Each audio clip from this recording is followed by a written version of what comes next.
que está en litigio. No es poca cosa. ¿Cuánto es el presupuesto de Baja California Sur? 21,000 millones de pesos. 21,000 millones. Pues lo que se está litigando es más que el presupuesto de un año de Baja California Sur. Entonces, no es cualquier cosa.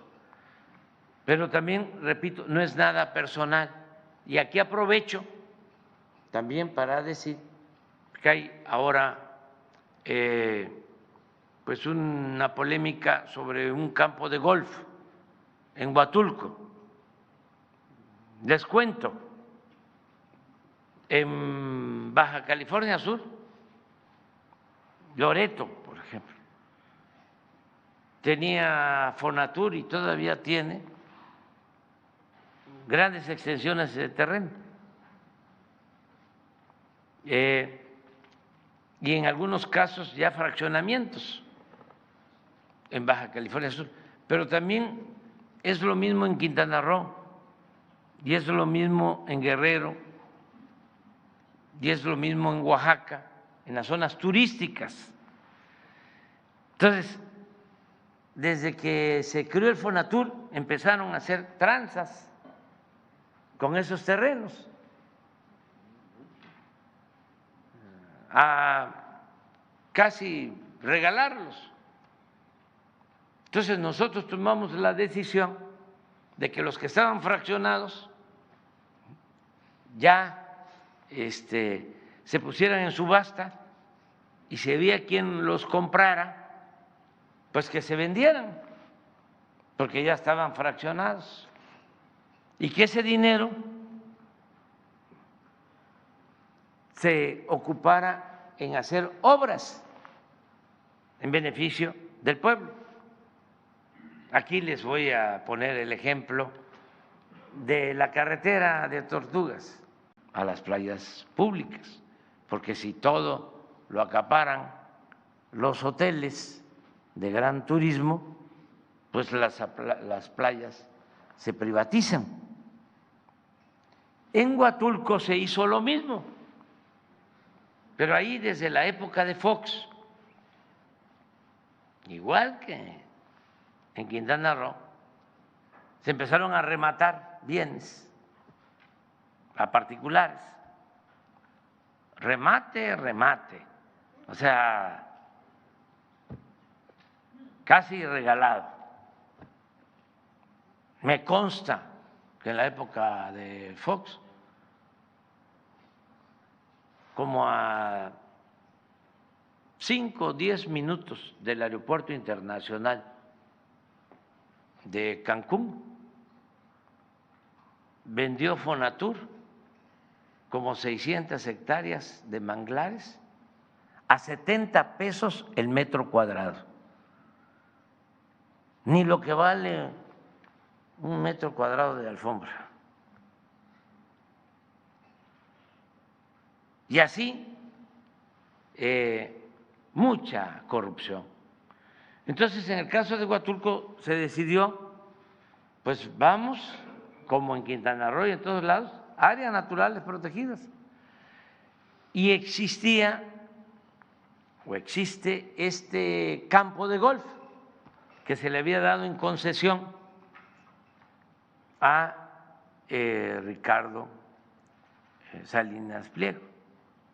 Se vence el contrato porque lo que pagaba, de acuerdo a lo que me informaron, de contraprestación por tener la concesión, porque el campo de golf, eso se tiene que aclarar, es de la nación, son terrenos de la nación, no es propiedad privada, no es que era el campo de Ricardo, no, campo de golf era una concesión, se vence la concesión y entonces pues nosotros planteamos igual que aquí, vamos a vender el campo de golf porque no se beneficia en nada la hacienda pública. Resulta que había que pagarles el agua, el mantenimiento, y salía más caro el caldo que las albóndigas. Entonces nosotros tenemos que cuidar lo público. Y dijimos, vamos a vender el campo de golf. No es así nada más a cualquier precio. Hay un procedimiento. Se tiene que hacer un avalúo. La Secretaría de Hacienda hace un avalúo.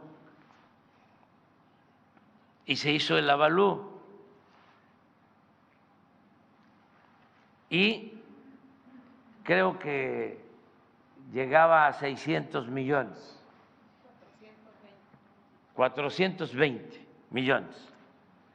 Entonces, si ya lo tenían en concesión y se les vencía el contrato, pues se les planteó, cómprenlo, porque nosotros vamos a usar esos 420 millones de pesos para entregar uniformes escolares a todos los niños de Oaxaca.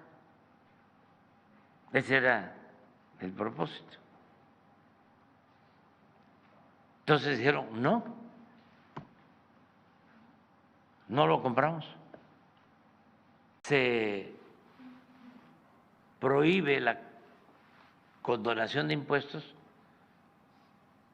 El dueño de los Oxxos pagó 12,000 millones de pesos. Los dueños de Walmart pagaron 14,000 millones de pesos. Los dueños de Televisa, que vendieron a Univisión, ¿se llama? ¿Es Univisión?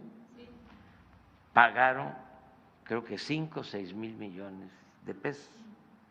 Slim está al corriente. Todos. Pero entonces, ¿qué hacemos si hay 1, 2, 3 que dicen no pagamos? Es un mal ejemplo. También quiero aclarar que si la autoridad, en este caso el Poder Judicial, que está integrado por jueces, magistrados, ministros, deciden que está mal el SAT y que no debe de cobrar, pues nosotros acatamos lo que diga el Poder Judicial. Pero si un juez o los magistrados o los ministros dicen sí está bien el SAT y tienen que pagar, pues se tiene que pagar. ¿Está claro el asunto o no? Buenos días a todas y a todos. Como bien lo indicó el señor presidente, les informaremos hoy el detalle del asunto de Total Play y los esquemas de deducciones excesivas analizados y resuelto esta semana por la Suprema Corte de Justicia de la Nación. En primer orden, considero importante comentarles que en el SAT las auditorías se realizan por sectores económicos, en las cuales se analizan las operaciones contables y financieras que tienen repercusiones fiscales. Nosotros no vemos nombres propios, ni de personas físicas, de personas, ni de empresas. Nosotros únicamente vemos las operaciones contables que tienen estas repercusiones fiscales y que tienen que cumplir con la legislación. Fue así, en el año de 2014 se decidió que sería revisado el sector de empresas de telecomunicaciones, interconexión, radio, televisión, en el que se ubica a esta empresa. Es una auditoría ya vieja. El ejercicio fiscal es del 2011 y la auditoría por parte del SAT fue en el 2014 y hoy es 2024 y seguimos platicando de este tema cuando la empresa ya utilizó pérdidas fiscales y no pagó impuestos. Durante las auditorías, el SAT solicita información y los contribuyentes proporcionan las que justifican sus operaciones y las cantidades que han pagado de impuestos. El SAT verifica la información de las empresas y que las operaciones que hayan realizado se apeguen a su objeto y a la ley. Prácticamente lo que revisamos son dos rubros, los rubros de ingresos y los rubros de gastos. En la auditoría que se realizó a esta empresa, solo por sus operaciones de 2011, como ya mencioné, el SAT observó desde el inicio que ésta no contaba con la información adecuada y completa que debía respaldar su operación, principalmente en sus gastos.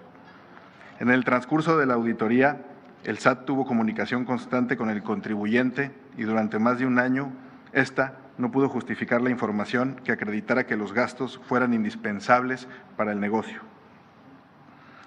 Al no tener ya información pendiente de analizar, el SAT resolvió lo siguiente.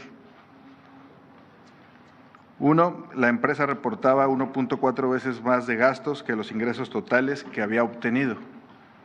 Como les comento, lo que se revisa son los ingresos y los gastos, y esta empresa estaba reportando mayores gastos. Sus gastos eran excesivos y al menos en 6 rubros no les fue posible probar que se hubieran realizado para que la operación natural del negocio funcionara. Cuando el SAT concluyó la auditoría, esos 6 rubros de gastos que acabo de mencionar no fue posible que se restaran al monto que debía pagar de impuestos y se le comunicó en el año de 2015, un año después del inicio de la auditoría, que debía realizar el pago de impuestos sobre la renta. La empresa no estuvo de acuerdo con tener que pagar lo que se detectó como adeudo y se fue a un litigio desde el año de 2015. Es obligación de todas y todos los mexicanos pagar los impuestos que nos corresponden según nuestras ganancias reales. Se abusa de los beneficios que se han concedido en muchos sectores y el Estado debe seguir trabajando, vamos a seguir trabajando para erradicar esta mala práctica. Gracias a la resolución de la Suprema Corte de Justicia de la Nación, es claro que el contribuyente incurrió en diversos errores. Así que lo correcto es que el contribuyente realice la corrección por más de 1.500 millones de pesos que incorrectamente declaró como pérdida fiscal y que la Suprema Corte de Justicia de la Nación nos ha dado el derecho a cobrar. Ahora bien, las cantidades determinadas por el SAT como obligatorias de pago que quedaron firmes a favor del Estado son de todas y todos, los mexicanos, y las requerimos para poder generar mejores condiciones de vida para todas y para todos. Cabe señalar que del 2019 al 2023 se ha tenido una recaudación histórica, pasando de 3 billones a 4.5 billones en los últimos 5 años. También quiero comentar que este caso es un caso único, o más bien es un caso aparte de este grupo, porque todavía hay otros adeudos que tienen una cantidad histórica de 30,000 millones de pesos y esos casos, como bien lo comentaba el señor presidente, se encuentran en el Tribunal Federal y en el Tribunal Colegiado.